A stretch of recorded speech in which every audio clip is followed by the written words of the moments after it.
पहले कोरोना से जुड़ी हुई एक बड़ी खबर। 32 देशों के 239 वैज्ञानिकों ने हवा के जरिए कोरोना वायरस के फैलने का खतरा बताया है। इन वैज्ञानिकों ने WHO यानी वर्ल्ड हेल्थ ऑर्गेनाइजेशन को चिट्ठी लिखकर कहा है कि वो अपनी सिफारिशें बदले। ज्यादा जानकारी के लिए चलते हैं हमारे संवाददाता रोहन सिंह हमसे जुड़े हुए।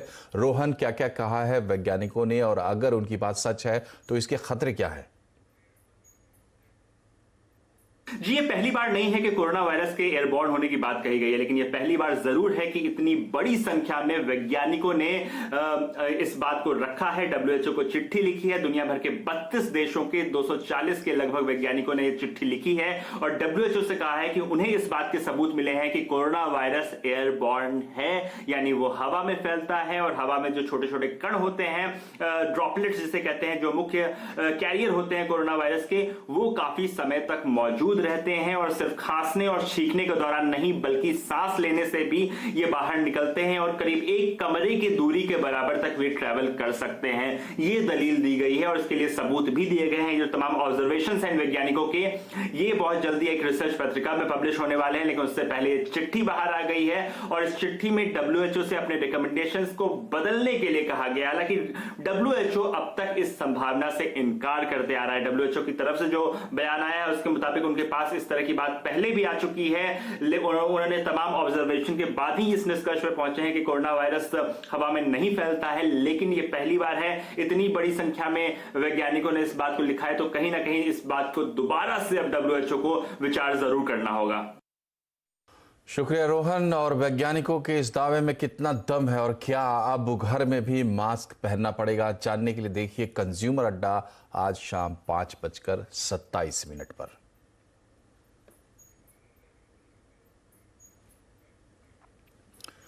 और देश में अब तक कोरोना के 1 करोड़ से ज्यादा टेस्ट किए जा चुके हैं। वहीं टोटल नंबर ऑफ केसेस की बात करें तो देश में अब 7 लाख के करीब ये आंकड़ा पहुंचने वाला है। कोरोना से जुड़े हर अपडेट के साथ दिल्ली से हमारी संवाददाता दीपाली नंदा जुड़ी हुई है। दीपाली, पहले आप नेशनल अपडेट्स बताइए, उसके बाद आपसे दिल्ली पर भी बात करेंगे, लेकिन देश से जुड़ी बड़ी खबरें इस वक्त क्या है? देखिए, सबसे बड़ी चिंता जो सरकार के सामने है वो ये कि लगातार हम देख रहे हैं, लगातार 2 दिन में हर 24 घंटे में 24,000 से ज्यादा नए पॉजिटिव मरीज देश भर में मिल रहे हैं। आप इससे अंदाजा लगा सकते हैं कि जो कोरोना के नंबर्स हैं उनमें उछाल किस हद तक जाता हुआ दिखाई दे रहा है। स्वास्थ्य मंत्रालय का जो ताजा आंकड़ा है वो ये बताता है कि अब देश में कुल पॉजिटिव मरीजों की संख्या 7 लाख के करीब पहुंच गई है और अब तक इस जानलेवा वायरस से 19,500 से ज्यादा लोगों की मौत भी हो चुकी है। हालांकि 4 लाख से ज्यादा लोग ऐसे हैं जो कोरोना की जंग में जीते हैं और इस लिहाज से जो रिकवरी रेट है वो अब 61% के करीब पहुंच गया है। लेकिन एक और जो थोड़ी निराशाजनक और चिंताजनक खबर है वो ये कि अब सबसे ज्यादा जिन देशों में कोरोना तेजी से फैल रहा है, ऐसे देशों की सूची में भारत तीसरे नंबर पर आ गया है। पहले नंबर पर है अमेरिका, दूसरे नंबर पर है ब्राजील और अब तीसरे नंबर पर भारत आ गया है। मैं बता दूं कि इससे पहले जो WHO की तरफ से पूरा एनालिसिस करके डेटा दिया गया था, तीसरे नंबर पर रशिया था, लेकिन अब उसको भी पीछे छोड़ दिया है भारत ने और ये अब तीसरे पायदान पर आ गया है, जो कि काफी चिंता की बात है क्योंकि ग्लोबली हम देख रहे हैं कितनी तेजी से ये वायरस फैल रहा है और देश में भी इसकी स्थिति बेहद खराब होती हुई नजर आ रही है। 7 लाख के करीब मामले पहुंच गए हैं। स्वास्थ्य मंत्रालय का ये कहना है कि जिन 5 से 6 राज्यों में सबसे ज्यादा कोरोना का कहर देखने को मिल रहा है, वहां की सरकार के साथ केंद्र सरकार लगातार संपर्क में है। जितनी भी जरूरतें हैं उन्हें पूरा किया जा रहा है और किस तरह से माइक्रो स्ट्रैटेजी पर काम किया जाए इस पर भी 24 घंटे नजर रखी जा रही है। लेकिन अगर हम कुल नंबर्स की बात करें मनोज जी, तो वो काफी तेजी से आगे बढ़ते हुए दिखाई दे रहे हैं। लेकर दिल्ली का एक तो कोरोना का हाल जो है वो पहले से काफ़ी चिंताजनक है, लेकिन अब इसमें एक खबर ये आ रही है कि जिन होटल्स को जोड़ा गया था कोविड से उनको अब अलग कर दिया गया। क्या है पूरा अपडेट? दिल्ली की पूरी तस्वीर क्या है? देखिए, दिल्ली की बात करें तो यहाँ पर अब जो संख्या है कुल मरीजों की वो 1 लाख का आंकड़ा पार कर चुकी है। राहत की खबर इस बीच में ये है कि जो स्वस्थ हुए लोग हैं उनका नंबर 70,000 से ज्यादा है, यानी कि अभी करीब करीब 30,000 लोग हैं जिनका इलाज अलग अलग हॉस्पिटल्स में या फिर जितने भी कोविड सेंटर्स बनाए गए हैं वहां पर किया जा रहा है। इसी बीच जो एक बड़ा कदम सरकार की तरफ से उठाया गया था कि जितने होटल्स हैं जहां पर अभी ऑक्यूपेंसी नहीं है उन्हें आसपास के हॉस्पिटल्स के साथ अटैच किया गया था, यानी कि जो लोग मॉडरेट सिम्टम्स वाले हैं उन्हें होटल में ले जाकर उनको क्वारंटीन किया गया था। लेकिन अब ऑक्यूपेंसी लगातार कम होती जा रही है। साउथ वेस्ट में 4 होटल्स हैं जिसमें पिकाडिली, प्राइड प्लाजा, ताज विवांता और वेलकम। इन होटल्स में जो कुल क्षमता है वो 900 कमरों की है, लेकिन अभी पिछले कुछ हफ्तों से जो ऑक्यूपेंसी है वो सिर्फ 25 मरीजों की है। ऐसे में होटल मालिकों की अपनी दलील है कि जिस तरह से पहले लॉकडाउन का उन्होंने सामना किया और अब कोविड-19 सेंटर के तौर पर यूटिलाइज किया जा रहा था, जो उनके एक्सपेंसेस हैं वो काफी ज्यादा बढ़ गए हैं, क्योंकि अभी जो क्वारंटीन में जाते हैं उनका जो खर्चा है वो नॉर्मल चार्जेस का सिर्फ 70% है जो होटल को मिलता है, तो बाकी का खर्चा कहीं ना कहीं कंपनसेट करना पड़ता है। तो ऐसे में होटल मालिकों की ये दलील थी कि अगर डिमांड नहीं है तो उनको डीलिंग कर दिया जाए हॉस्पिटल्स के साथ, और इसी का जो अधिकार है वो डीएम को दिया गया था। तो साउथ वेस्ट इलाके के डिस्ट्रिक्ट मजिस्ट्रेट की तरफ से ये फैसला लिया गया कि इन 4 होटल्स को अब डीलिंग कर दिया जाएगा, क्योंकि यहां पर जो ऑक्यूपेंसी है वो काफी कम दिख रही है। चलिए, बहुत बहुत शुक्रिया आपका दीपाली। दिल्ली में होटल्स को अलग किया जा रहा है कोरोना अभियान से, और महाराष्ट्र में खासकर मुंबई में होटल्स खुलने जा रहे हैं, ऐसी खबर आ रही है। एक बार हम चलते हैं, हमारी संवाददाता सिल्की सिंह जुड़ी हुई है मुंबई से। सिल्की, ये बताइए कि महाराष्ट्र का कोविड अपडेट, इस वक्त की बड़ी खबरें क्या है और ये होटल वाला मामला क्या है? जी देखिए, सरकार की तरफ से जो आंकड़े आए हैं उसके हिसाब से पिछले 24 घंटे में 1,200 से ज्यादा नए केसेस सामने आए हैं और 69 कोरोना मरीजों की मौत हुई है। और अब तक जो कुल केसेस हैं महाराष्ट्र में वो 84,000 है, 84,000 से ज्यादा हैं। और यहाँ पर कम्युनिटी स्प्रेड हुआ है या नहीं हुआ है, इसके लिए सरकार की तरफ से सेरो सर्वेलेंस टेस्टिंग की भी इजाजत अब मिल गई है, ताकि इसे पता लगाया जा सके कि क्या वाकई में कम्युनिटी स्प्रेड महाराष्ट्र में हुआ है या नहीं हुआ है। एंटीबॉडीज की टेस्टिंग के लिए, एंटीजन टेस्टिंग के लिए परमिशन दी गई है। और इस पूरे माहौल के बीच में जहाँ पे मुंबई से सटे हुए इलाके जैसे डोंबिवली, कल्याण, थाने, इस तरह के जो इलाके हैं जो मुंबई से सटे हुए हैं, वहां पे भी कोरोना के मामले काफी तेजी से बढ़ रहे हैं। और इन सब के बीच में सरकार अब फैसला कर रही है होटल्स, लॉजेस को वापस और रेस्टोरेंट को वापस दोबारा से शुरू करने की। हालांकि कल उद्धव ठाकरे जी ने इसके बारे में केवल चर्चा की है और कुछ जो होटल कम्युनिटी है, एसोसिएशन है, उनके साथ मीटिंग की है। एसओपी जो है वो तैयार किया जा रहा है, जो प्रोटोकॉल्स हैं वो सेट किए जा रहे हैं ताकि वापस से इन्हें खोला जा सके। बहुत बहुत शुक्रिया सिल्की। तो ये दिल्ली और मुंबई का अपडेट, साथ साथ पूरे देश की कोरोना की तस्वीर, और आज की जो सबसे बड़ी खबर थी कि क्या कोरोना हवा में भी फैल रहा है, इस सब पर आप अपडेट। और आज की दूसरी बड़ी खबर, भारत चीन तनातनी के बीच एक अच्छी खबर मिल रही है। खबरों के मुताबिक चीन की सेनाएं गलवान में 1.5 किलोमीटर पीछे हटी हैं। दरअसल कल राष्ट्रीय सुरक्षा सलाहकार अजीत डोवाल ने चीन के विदेश मंत्री वांग यी से वीडियो कॉल पर बातचीत की थी। इसमें दोनों देशों के बीच शांति, सामान्य रिश्ते बहाल करने पर फोकस रहा और बातचीत अच्छे माहौल में हुई। और आज सूत्रों के हवाले से न्यूज एजेंसी ने खबर दी कि LAC पर टकराव के 3 बिंदुओं गलवान घाटी, हॉट स्प्रिंग और गोगरा से चीन की सेना 1.5 किलोमीटर पीछे हटी है। पिछले महीने गतिरोध खत्म करने के लिए 3 बार कोर कमांडर लेवल की बातचीत हुई थी। आखिरी बातचीत 30 जून को हुई थी। भारत और चीन की सेनाओं के बीच एक बफर जोन बनाया गया था। अब चीनियों ने अपने टेंट, गाड़ियां और सैनिक गलवान के पेट्रोलिंग पॉइंट 14 से 14 से पीछे हटा ली हैं। और जो सहमति बनी थी उसके मुताबिक पॉइंट 14, 15 और 17 ये पेट्रोलिंग पॉइंट्स हैं, यहां से चीन की सेना को हटना था। इस पर सैद्धांतिक सहमति बनी थी। ये जो ताज़ा डेवलपमेंट है इस पर एक नजरिया लेते हैं। हमारे वरिष्ठ सहयोगी नीरज वाजपेयी हमसे जुड़े हुए हैं। नीरज जी, ये बताइए कि खबर आ रही है 1.5 किलोमीटर पीछे गई है चीन की सेना, और साथ में अजीत डोवाल ने कल बात की वांग यी वहां के विदेश मंत्री से, तो क्या माना जाए कि चीजें अब सही दिशा में बढ़ने लगी हैं? देखिए मनोज, दो चीजें इसमें समझिए आप। चीन की भी अपनी मजबूरी है कि वो इस मामले को बहुत एस्केलेट नहीं कर सकता, क्योंकि क्लाइमेट भी उसके साथ नहीं है। जैसे जैसे बारिश और सर्दी के मौसम की तरफ आप बढ़ेंगे तो उस इलाके में बहुत ज्यादा बर्फ और पानी की अधिकता हो जाती है, जिसकी वजह से वहाँ सस्टेन करना मुश्किल होता है। तो चीन को इस ग्राउंड रियलिटी को मालूम है, इसलिए उसके लिए भी ये बेहतर था कि डी एस्केलेशन कर लिया जाए। तो कल जो डोवाल साहब ने बात की वो काम कर गई, और उसको भी ये समझ में आ गया कि कर नहीं सकते कुछ, हमारे पास इसके अलावा कोई चॉइस नहीं है, क्योंकि अब तो पॉलिटिकली बहुत प्रेशर है, डिप्लोमेटिक प्रेशर है, इकोनॉमिक प्रेशर है, और अब वहाँ पे आप ग्राउंड पे भी आपके लिए मुश्किल हो रहा है। तो इस परिस्थिति में बेहतर ऑप्शन उसके लिए यही था, इसलिए उसको झुकना पड़ा, और झुकना पड़ता ही उसको, क्योंकि वो रॉन्ग फुटिंग पे था।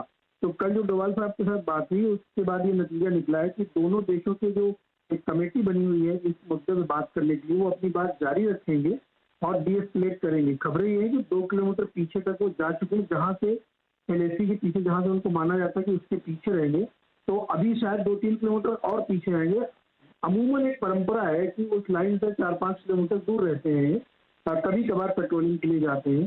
तो 2 किलोमीटर जा चुके, थोड़ा और पीछे जाएंगे, ये हुआ। और ये बातचीत लगातार चलती रहेगी जब तक कि फुली इसको पीस प्रोसेस को वहाँ पे स्टैब्लिश नहीं कर दिया जाएगा। ये दोनों देशों के नेताओं के बीच में बातचीत हुई है। तो पॉलिटिकली भी और डिप्लोमेटिकली भी चीन को झुकना पड़ा है, क्योंकि परिस्थितियां उसके पक्ष में नहीं है, पूरी दुनिया उसके काफी खिलाफ है। तो ये एक बहुत बड़ी सफलता आप कह सकते हैं भारत के लिए है, जो इतने दिनों का स्टैंड ऑफ था, अब वो खत्म होता हुआ दिख रहा है। मुझे ऐसा लगता है कि अब प्रॉपरली पूरी तरीके से पीस हो जाएगा वहाँ पे। फिर भी ये जरूरी है कि चीन पर भरोसा नहीं करना चाहिए, इसलिए सावधानी की जरूरत है। बहुत बहुत शुक्रिया आपका नीरज जी, ये नज़रिया बताने के लिए हमारे दर्शकों को कितनी अहम है ये खबर। और ये एक अच्छी बात है कि फिलहाल डिस्केलेशन हो रहा है, लेकिन ये लंबी जंग है और इसमें भारत जो जिस तरीके से अपने कदम बढ़ा रहा है, तो मानना चाहिए कि लंबे समय तक इस पर चीन पर नज़र रहेगी। बहरहाल हम खबरों में आगे बढ़ते हैं। चीन को लेकर ही कांग्रेस के पूर्व अध्यक्ष राहुल गांधी ने ट्विटर पर मोदी सरकार के खिलाफ लगभग मोर्चा खोल रखा है, और अब वो दूसरी चीजें भी इसमें जोड़ रहे हैं। कल राहुल ने पीएम केयर्स फंड में पारदर्शिता की कमी का सवाल उठाया था और कहा था कि जनता का पैसा घटिया सामान खरीदने में बहाया जा रहा है। वहीं आज राहुल ने व्यंग करते हुए ट्वीट किया है कि भविष्य में हार्वर्ड जिन 3 असफलताओं का अध्ययन करेगा वो है कोविड-19, नोटबंदी और जीएसटी। इस ट्वीट में एक वीडियो भी शेयर किया गया है, जिसमें प्रधानमंत्री को देश को संबोधित करते हुए दिखाया गया और कोरोना का ग्राफ बढ़ता हुआ दिख रहा है। और राहुल के इस ट्वीट वॉर पर पलटवार करते हुए ट्विटर के जरिए प्रधानमंत्री नरेंद्र मोदी के खिलाफ जो वो मोर्चा खोल रहे हैं, बीजेपी अध्यक्ष जेपी नड्डा ने राहुल गांधी को आड़े हाथों लिया है। उन्होंने कहा है कि राहुल गांधी कभी संसद की रक्षा स्थायी समिति की एक भी बैठक में शामिल होने नहीं आते हैं और एक गैर जिम्मेदार नेता की तरह लगातार सेना का मनोबल तोड़ने की कोशिश कर रहे हैं।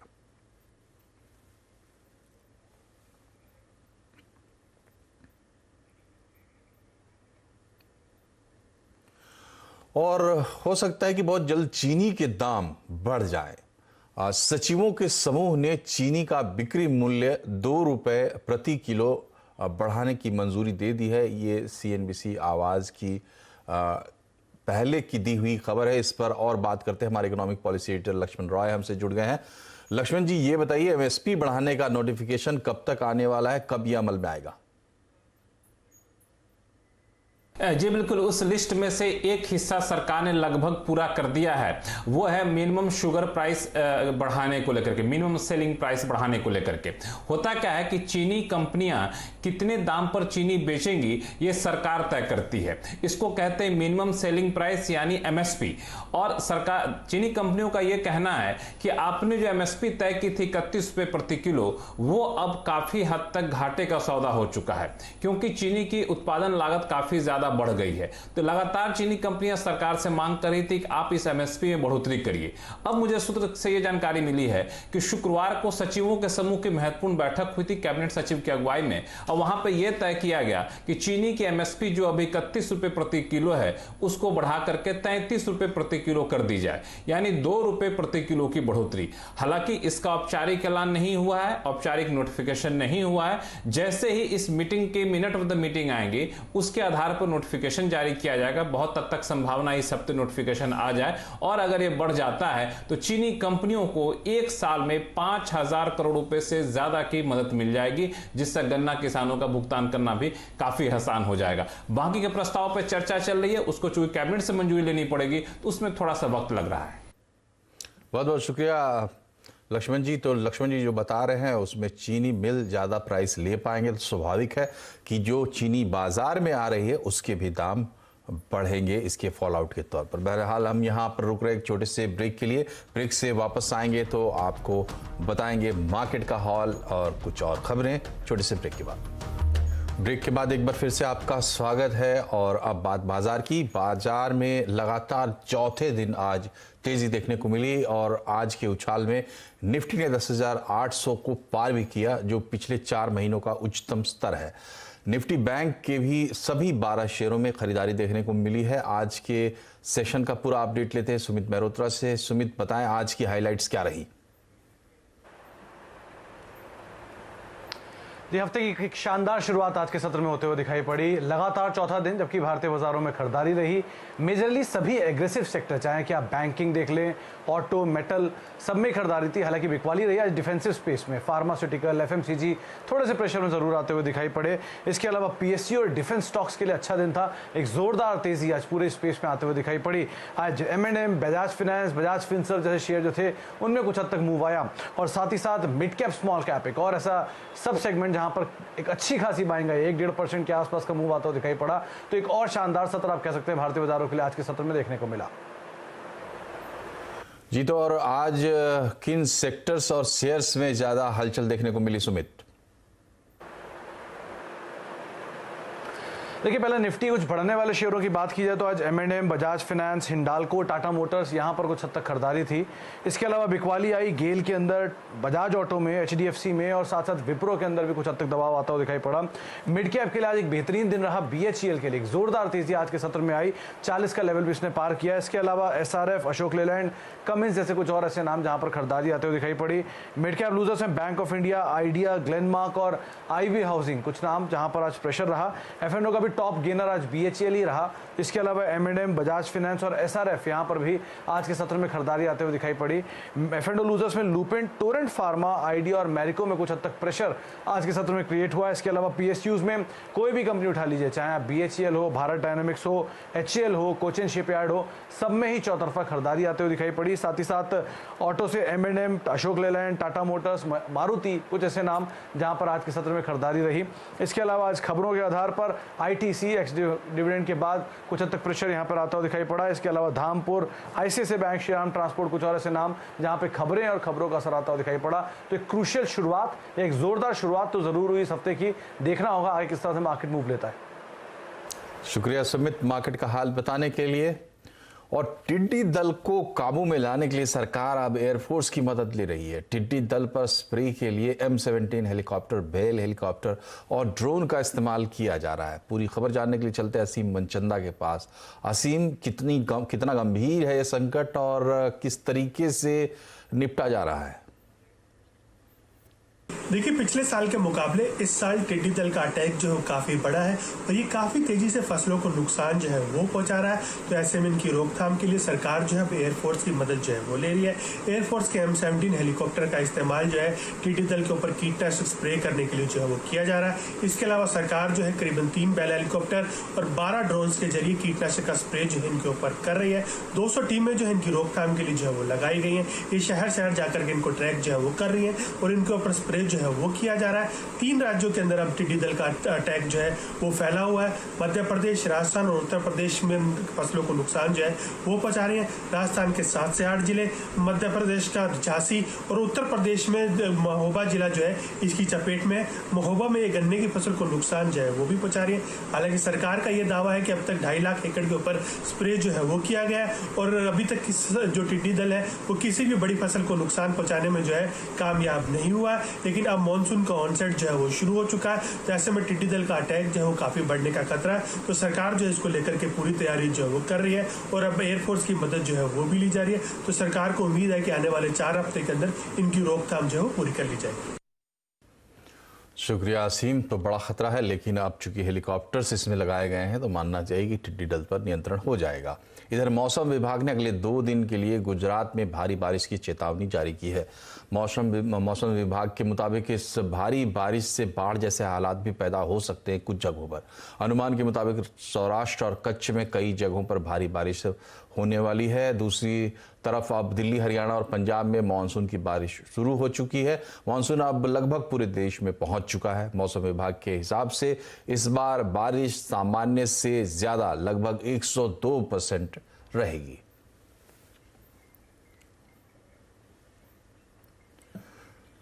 इस संकट के वक्त तेज और सटीक जानकारी बहुत जरूरी है। मनी कंट्रोल प्रो आपका वो भरोसेमंद साथी है जो आपको आगे रखता है। मार्केट डाटा के साथ साथ यहाँ आपको निवेश के जबरदस्त आइडियाज भी मिलते हैं, वो भी रोजाना महज ₹1 में। तो कूपन कोड याद रखिए PRO365, तुरंत सब्सक्राइब करें। ध्यान रहे, नियम और शर्तें लागू हैं।